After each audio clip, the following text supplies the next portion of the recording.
غوث پاک جیلانی رضی اللہ تعالیٰ عنہ تقریر کر رہے تھے تو بارش آ گئی، 70,000 کا مجمع، اور بغیر سپیکر کے تقریر، اور جیسی سمجھ پہلے بیٹھے آدمی کو آ رہی ہے ویسی آخری کو بھی آ رہی ہے۔ بارش آ گئی، بارش، اور جل تھل می برسنے لگا تو غوث پاک تقریر کرتے جا رہے ہیں، ہلکے بھی ادھر ادھر نہیں ہوئے، بس 2 جملے کہے تقریر روک، کہنے لگے اللہ تو دلوں کے حال تو جانتا ہی ہے، اگر یہ بندے میں نے اپنے لیے اکٹھے کیے ہیں تو بھگا دے سارے، اور اگر تیرے لیے اکٹھے کیے ہیں تو پھر بھی تیری مرضی ہے۔ لوگ کہتے ہیں یہ 2 جملے تھے کہ کمال تھا۔ پھر بغداد سارے میں بارش ہوتی تھی پر وہاں نہیں ہوتی تھی جہاں غوث اعظم کی محفل ہوتی تھی۔ پھر نہ بادل بھی ذرا ہٹ کے برستا تھا کہ یہاں سے ہٹ کے برسو، یہاں شیخ عبدالقادر جیلانی لوگوں کو مصطفیٰ کا دین پڑھا رہے ہیں، ہٹ کے گزرتا تھا۔ آپ نے واعظ فرمایا، تبلیغ فرمائی، 400 آدمی کاغذ قلم لے کے بیٹھتے تھے جو غوث اعظم کے بیانات لکھتے تھے، آپ جو جملے کہتے تھے وہ نوٹ کرتے تھے، 400 آدمی۔ تو سارے تابع دار اس زمانے میں بھی نہیں تھے، اور نہ ہی ہوں تو مزہ آتا ہے، کوئی تھوڑے سے ہوں نا دوسرے بھی تو چلو یہی کہہ لو کہ نظر نہیں لگتی۔ اس زمانے میں بھی کچھ لوگ تھے جو کہتے تھے نہیں جی نہیں، کوئی پڑھ کے پھونکتا ہے، یہ نہیں کوئی مسئلہ ہے۔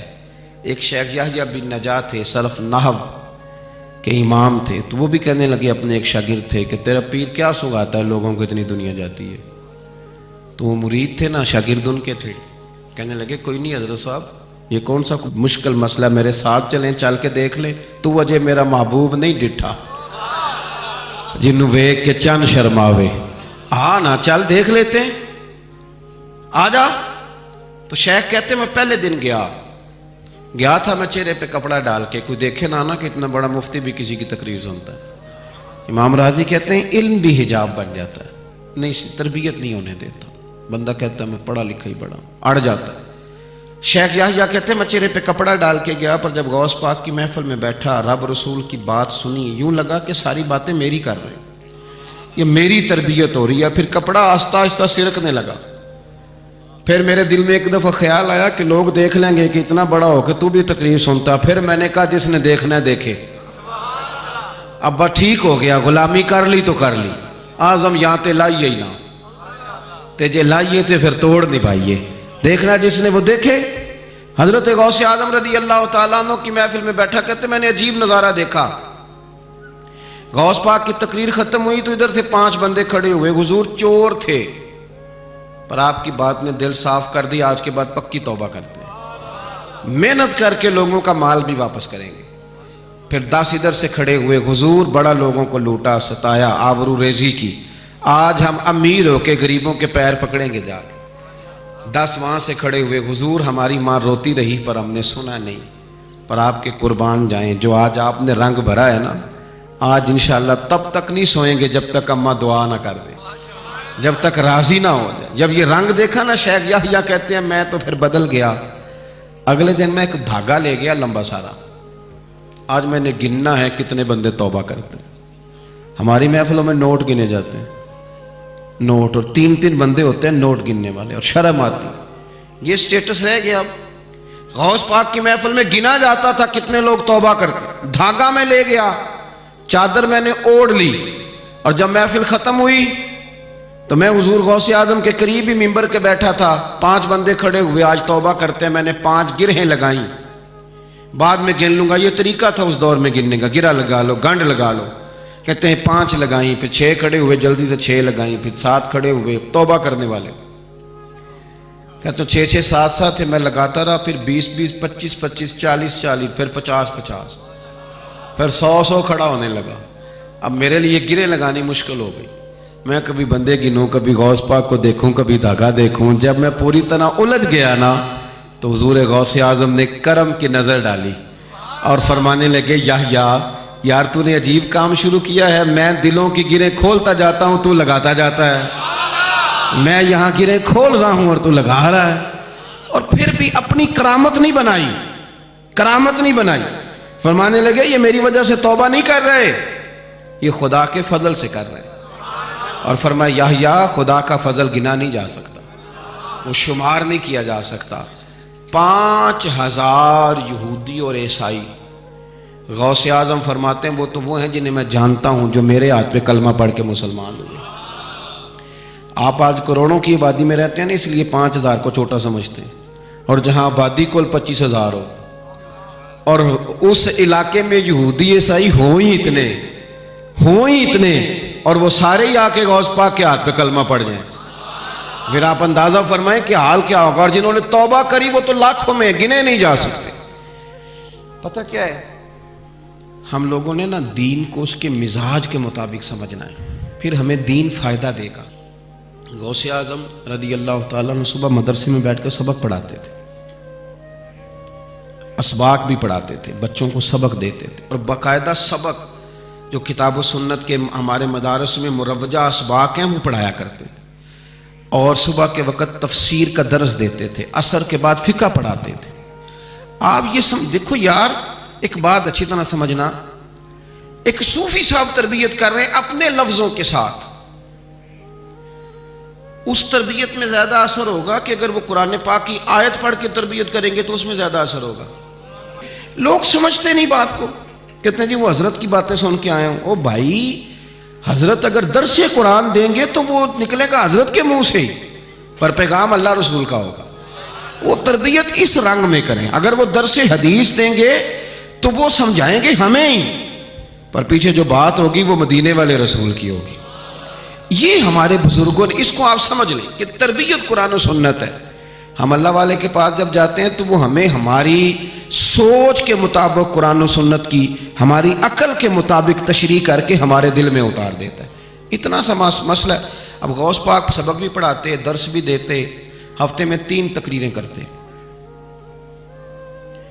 اتوار والے دن صبح، جمعے والے دن صبح اور منگل والے دن رات کو 3 تقریریں۔ یہ جو مقصد ہوتا ہے نا، مقصد یہ بڑے امتحان لیتا ہے۔ غوث پاک کا زمانہ، فقدان سہولیات کا، اور مقصد کی لگن یہ کہ 70,000 بندہ آ گیا تقریر سننے، اور یہ کہ لوگ آئے ہیں مہینوں کا سفر کر کے، کوئی گھوڑے پہ، کوئی اونٹ پہ، کوئی خچر پہ، کہ غوث پاک سے بات سنیں گے، اللہ دل صاف کرے گا۔ تقریر بھی تیار تھی اور اپنے بیٹے کا جنازہ بھی تیار تھا۔ جے سونا ہی میرے دکھ وچ راضی، کسی نے کان میں کہا حضور جنازہ وہی ٹائم ہے، تیاری ہو گئی اور وہی محفل کا ٹائم ہے، تو تھوڑا وقت نہ تبدیل کر لیں۔ تو غوث اعظم فرمانے لگے میرا رب کریم جانتا ہے نا کہ یہ وقت لوگوں کے آنے کا ہے، تو اگر بیٹے کے لیے جناب اسرائیل کو بھیجا ہے تو جس بات میں اللہ راضی ہے میں بھی راضی ہوں۔ حضور کریں گے کیا؟ فرمایا جنازہ تیار لے کے کر کے محفل میں آ جانا، میں 4 تکبیریں پڑھ کے پتر کا جنازہ پڑھا دوں گا، تم میرا بیٹا رب رسول کے حوالے کرنا اور میں بیٹھ کے لوگوں کو اللہ رسول کا دین سکھاؤں۔ یہ لگن ہے مقصد کی، یہ درد ہے۔ اس درد میں لپیٹ کر جب لوگوں کو دین پڑھایا جاتا ہے نا تو پھر وہ تقریریں نہیں ہوتی، پھر وہ دین روحوں تک اتر جاتا ہے۔ اس درد کے اندر جب لپیٹ کر حضور غوث پاک نے یعنی ممبر سے اترے اور بیٹے کا جنازہ پڑھایا، پھر ممبر پہ بیٹھ گئے، اور پھر رسول اللہ کا دین اور زندگی ساری دین پڑھایا، اور ساری زندگی پیغام دیا، اور اللہ کے بندوں سے پیار کیا، رب کریم کے بندوں سے محبت کی۔ غوث اعظم رضی اللہ تعالیٰ عنہ کشتی جہاں چلتی تھی نا دجلہ کے کنارے، وہاں کھڑے تھے تو ایک غریب آدمی رو رہا تھا، تو غوث اعظم رضی اللہ تعالیٰ عنہ نے اسے بلا کے کہا کیوں روتے ہو؟ کہنے لگا حضور غریبی مستقل رونے والا مضمون ہے، یہ موضوع ہی رونے والا ہے، سب روگاں دا روگ محمد جس دا نام غریبی، کنڈ بلا کے لنگ جان دینی دوست یار قریبی، یہ عنوان ہی رونے والا ہے، میں کیا کروں؟ فرمایا کیا ہوا؟ عرض کی حضور غریب ہوں، کرایہ کوئی نہیں تھا، بیٹھ گیا ہوں کشتی پہ، ملا مجھے جانتا ہے، میرے محلے کا ہے، میں نے اسے کہا پیسے بعد میں لے لینا، تو مجھے سفر کرا دے، لیکن اس نے کہا میں نے مفت خوروں کے لیے کشتی نہیں بنائی، نیچے اتار دیا۔ حضور چلو نہ لے جاتا بات الگ تھی، لیکن سارے محلے داروں میں جو میری ذلت ہوئی وہ مجھے بڑی تکلیف کر گئی۔ غوث پاک نے خالی تسلی نہیں دی، میری تھپکی نہیں دی، گھر گئے 100 دینار لائے، ملاح کو بلایا، اس کو 100 دینار تھما کے فرمانے لگے آج کے بعد جو غریب آئے نا اسے رسوا نہ کرنا، اسے عبد القادر جیلانی کے کرائے پہ سفر کرا دے۔ اسے عبد القادر جیلانی کے کرائے پہ سفر کرانا، یہ کرایہ، اور جب ختم ہو گئے تو پیسے اور بھی دوں گا۔ لوگوں سے پیار کیا، اللہ کے بندوں سے محبت فرمائی، آنے والوں کا خیال رکھا۔ اب ایک مسئلہ ہے بدگمانیوں کا، اس کا علاج کوئی نہیں، بدگمانیوں کا کوئی علاج نہیں۔ کچھ لوگوں کو اس دور میں بھی بدگمانیاں تھیں کہ دیکھو اتنے سارے جناب تحفے تحائف اور فلانی شہر، لوگوں کو تحفے آتے نظر آتے ہیں، واپس جاتے نظر نہیں آتے۔ لوگوں کو آتے نظر آتے ہیں پر واپس جاتے نظر، بڑا بڑا مسئلہ ہوتا ہے۔ آپ کو ہر چیز کا حساب کتاب دینا پڑتا ہے اور آپ بڑی مشکل میں آ جاتے ہیں۔ غوث پاک نے نا 100 گھوڑے، ملا علی قاری نے لکھا 100 گھوڑے غوث پاک نے اکٹھے خرید لیے، خریدے بھی ذرا عربی نسل کے۔ ترجمہ کرا اج تک کی بنتا ہے اس گل کا، یعنی 1.25 کروڑ والی پجارو تے وہ بھی 100، بڑی مشکل میں نہیں آ جاتے دیکھنے والے۔ دسو مولوی صاحب دا کی کام ہے، اینیاں گڈیاں وہ کٹھیاں وہ ہے گل۔ تو غوث پاک نے 100 گھوڑے کٹھے ہی، یہاں ایک روایت ہے کہ 50 گھوڑے عربی نسل کے مہنگے، اس دور میں وہی عربی نسل کے گھوڑے کمانا وہی تھا جو آج آپ کے یہاں نا لینڈ کروزر کمانا ہے۔ ایک غوث پاک کا مرید تھا تو ایک شخص سے کہنے لگا چل میں تجھے اپنے پیر صاحب سے ملا کے لاؤں۔ ملا علی قاری نے اس کو لکھا ہے، تو وہ کہنے لگے میں نہیں جاتا پیروں کے پاس۔ اس نے کہا چل تو صحیح، وہ لے آیا۔ پہلے دن داخل ہوئے تو غوث پاک کے استبل میں 50 گھوڑے بندھے ہوئے۔ پہلا ہی شکوہ، کہنے لگا یار غصہ نہ کرنا، یہی ہوتی ہے نا باتیں، اسٹائل بھی یہی ہوتی، غصہ نہ کرنا، ویسے ایک گھوڑے سے بھی کام چل ہی سکتا ہے۔ آپ کو پتہ ہے نا بڑا بڑا لوگوں کو یاد آتا ہے غریبوں کی بچیاں اور فلانی شے اور غریب اور یہ بڑی بڑی چیزیں یاد آ، اس کو بھی یاد آ، غصہ نہ کرنا۔ میں اب اس بیچارے کے پاس جواب بھی کوئی نہیں تھا کہ حضرت صاحب بات تو ٹھیک ہی ہے، لیکن جب آپ کسی کے ہاتھ پہ بیعت کر لیتے ہیں نا پھر آپ کا ان کہانیوں میں الجھنا بنتا نہیں۔ پھر آج یہ تو باتیں پہلے کی تھی نا، سوچتے پہلے تو بات ہو گئی، اب تو عمل کرنا ہے۔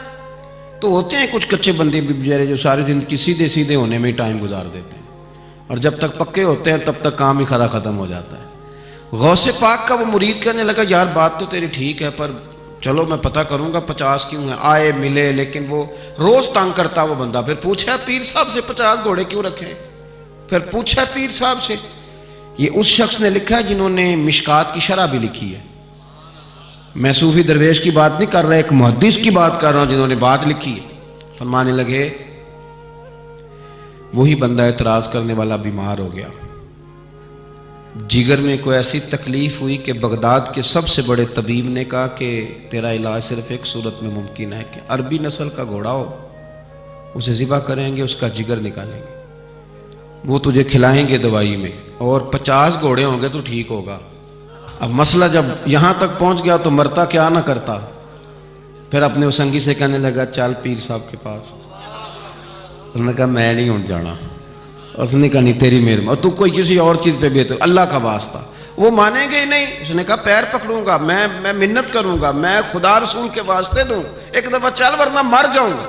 اب مرنے والا بندہ کیا کرے جب موت سامنے نظر آئے؟ تو گیا غوث پاک کے پاس اور کہتا ہے سارے رستے سوچتا گیا کہ پیروں پہ سر رکھوں گا، پگڑی اتاروں گا، یہ کروں گا، منت کروں گا، ماں کی بات سناؤں گا، اپنی بہنوں کا واسطہ دوں گا، بڑا کچھ کروں گا، حضور اس کے صدقے مان جائیں، چھوٹے بچوں کی بات سن، سارے رستے تیاری کرتا گیا۔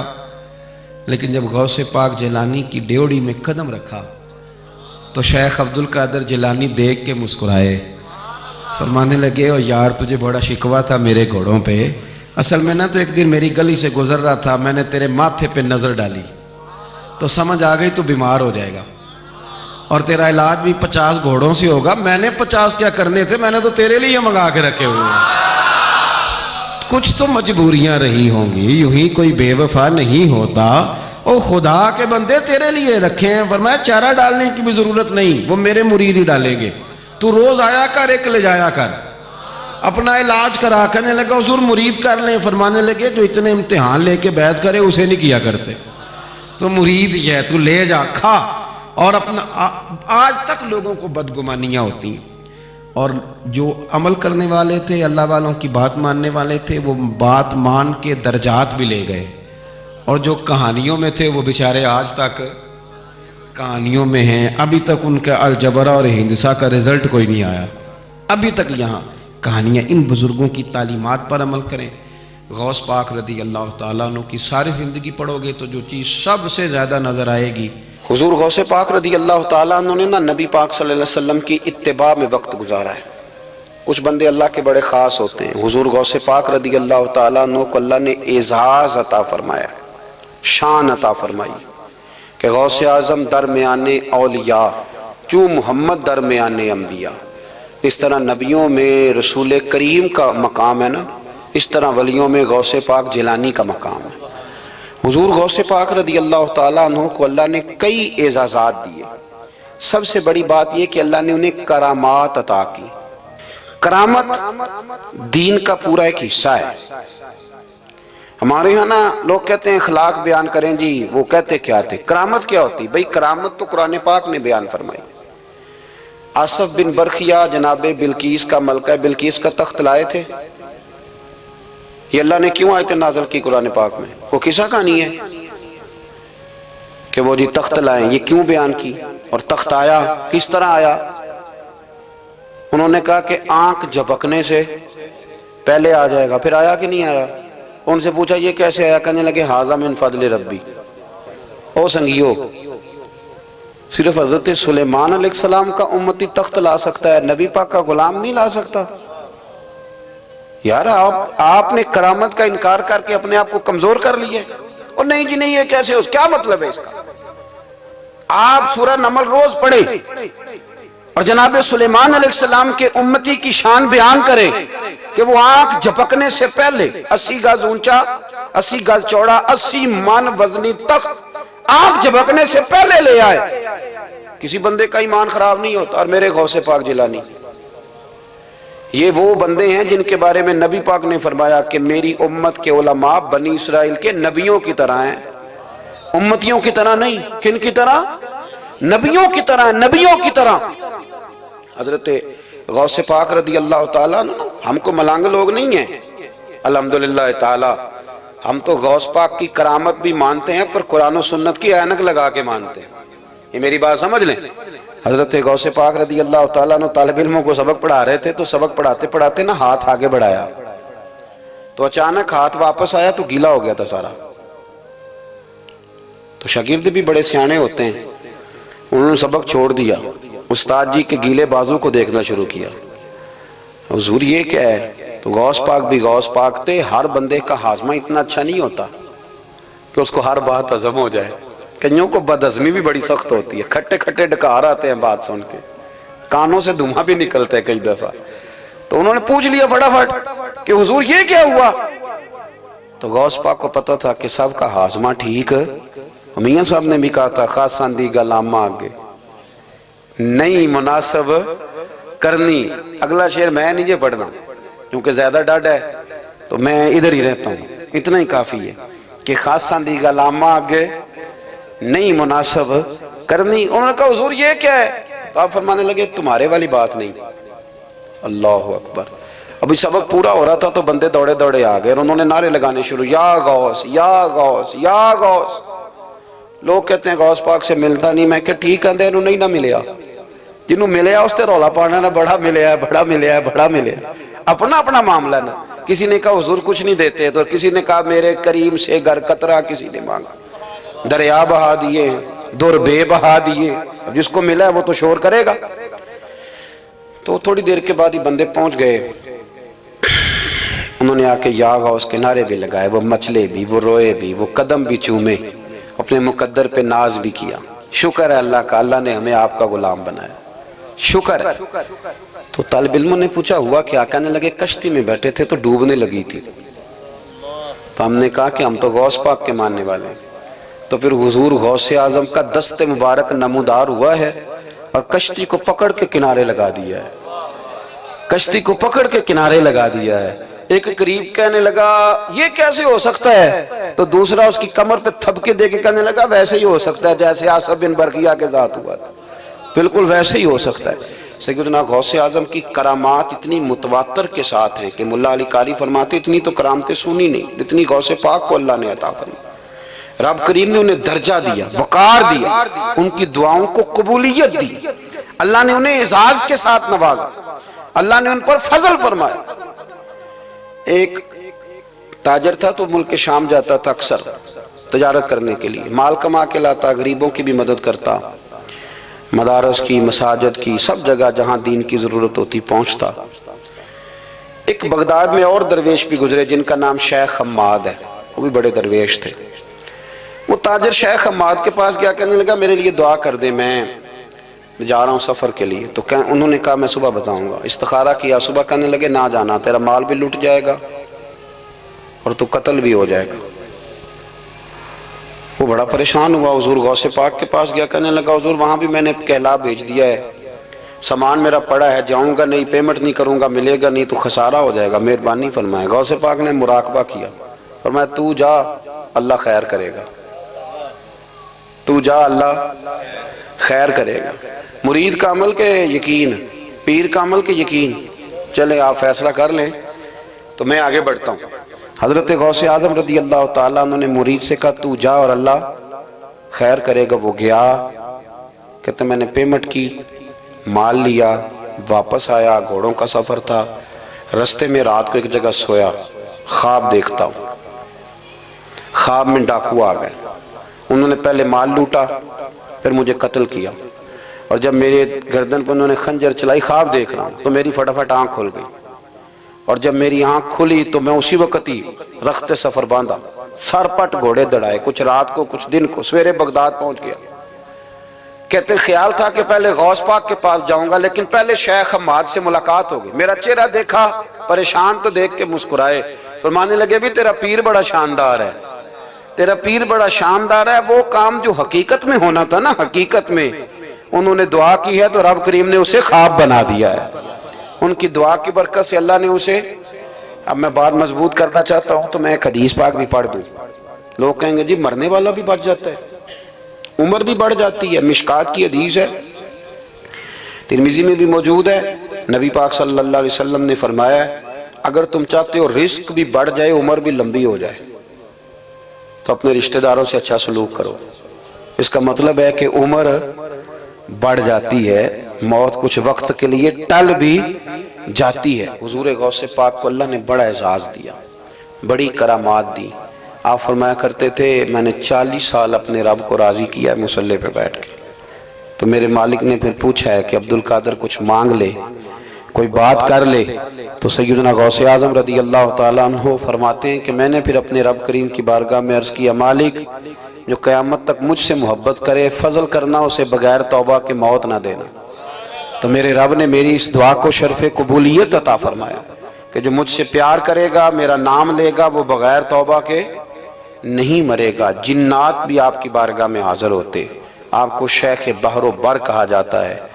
جب آپ نے منبر پر بیٹھ کر یہ اعلان فرمایا نا کہ میرا یہ قدم ہر ولی کی گردن پر ہے، تو خراسان کے جنگلوں میں معین الملت والدین عطائے رسول ہند الولی خواجہ معین الدین اجمیری موجود تھے۔ تو وہاں اعلان کرنے لگے، کہنے لگے غوث پاک صرف گردن پہ کیوں، آپ میری آنکھوں پہ بھی قدم رکھیں، میرے سر پہ بھی قدم رکھیں۔ اللہ نے ان اولیاء کو بڑا اعزاز دیا، انہیں اللہ نے بڑی شان دی۔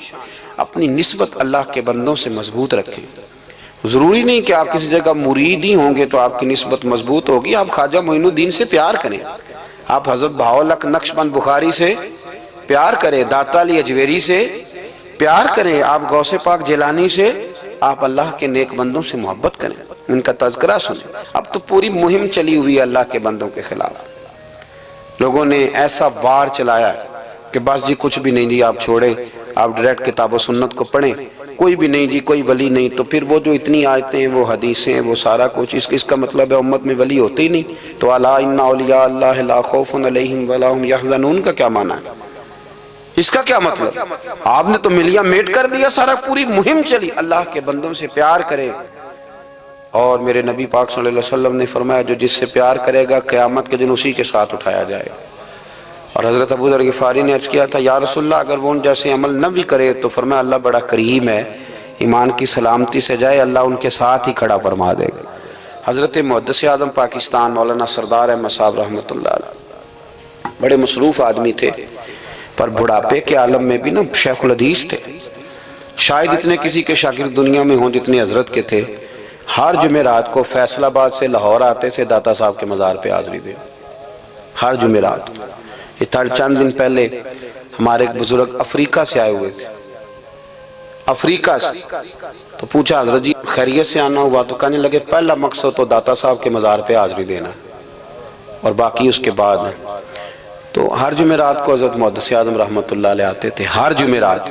ایک مولوی صاحب نے ایک دفعہ شوشہ چھوڑ دیا لاہور میں کہ داتا صاحب کی قبر تو قلعے میں ہے، لوگ شوشہ چھوڑتے رہتے ہیں نا کہ چلو کسی طریقے سے بندے ہٹائے جائیں، پھر جن کی محبت اللہ دلوں میں پیدا کرے وہاں سے کیسے ہٹایا جائے؟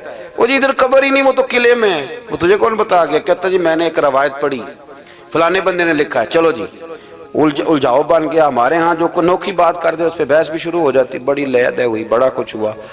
سید ابو البرکات شاہ صاحب ایک بہت بڑے عالم گزرے ہیں، داتا صاحب کے مزار سے تھوڑا سا آپ آگے بڑھیں تو حزب الاناف بہت بڑا مدرسہ ہے، اس کے وہ شیخ الحدیث تھے، اعلیٰ حضرت کے خلیفہ تھے، سید تھے۔ حضرت مولانا سردار احمد صاحب سپیشل فیصل آباد سے آئے، سید صاحب کو وہاں سے ساتھ لیا، داتا صاحب کی مسجد کا سپیکر کھولا اور کھول کے فرمانے لگے جس بندے کو شک ہے نا کہ داتا صاحب یہاں موجود نہیں، قلعے میں ہیں، وہ آ جائے، میں داتا صاحب کو آواز دوں گا، داتا صاحب قبر سے بول کے کہیں گے میں اندر ہی ہوں، آ جائے میں آواز دے۔ بات ویسے کافی بڑی ہے، آپ کے اگر ذوق اس پر توجہ دے تو داتا صاحب اندر سے بولیں گے اور کہیں گے کہ نہیں میں یہی ہوں۔ وہ سید صاحب کہتے ہیں کہ مینوں تو ایک کارتے نہیں دسی یہ گل، ساتھ ہی لے آئے ہو، وہ گھر میں بتانا تھا۔ اور کہتے ہیں جبہ کھینچ کے نا محدث اعظم کا، کہنے لگے مولانا آپ نے بڑا دعویٰ کر دیا ہے، بڑا دعویٰ کر دیا آپ کہ داتا صاحب اندر سے بولتے، بڑا دعویٰ ہے۔ مولانا سردار احمد صاحب فرمانے لگے سید صاحب اپنی مرضی سے نہیں کیا، داتا صاحب سے پوچھ کے کیا ہے، داتا صاحب نے مجھے کہا ہے تو آواز دینا اور میں اندر سے بول پڑوں گا۔ فرمایا میں کل شام تک ادھر بیٹھا ہوں، جس کا دل کرے وہ آئے، میں انشاءاللہ تعالی آواز دوں گا اور علی بن عثمان حجویری قبر کے اندر سے بولیں گے، لیکن چونکہ پیچھے کرم تھا نا لہذا آیا کوئی بھی نہیں، پہنچا کوئی بندہ۔ تو یاد رکھیں اللہ کے بندوں سے پیار کریں۔ تنقید والے بندے ساری زندگی بیچارے اسی کھاتے میں رہے، کچھ نہیں بن سکا، خود بھی بے سرور رہے، دوسروں کو بھی بے سواد کیا۔ اپنے آپ کو مزیدار کریں۔ دو باتیں میں نے سیرت کی عرض کی ہیں، ایک تو اشتعال انگیزی سے بچیں زندگی میں، کبھی بھی کوئی کتنا مرضی لوگ اشتعال تو دلائیں گے، اشتعال میں نہ آئیں۔ اور دوسری بات یہ کہ جلدی کریں دین پر عمل کرنے میں، لیٹ نہ کریں، سرکار نے جلدی فرمائی ہمیں دین دینے میں۔ اور پھر ایک بات میں نے آپ کی خدمت میں یہ عرض کی ہے کہ اللہ کے ولیوں سے پیار کریں، اللہ ہمیں سمجھنے کی توفیق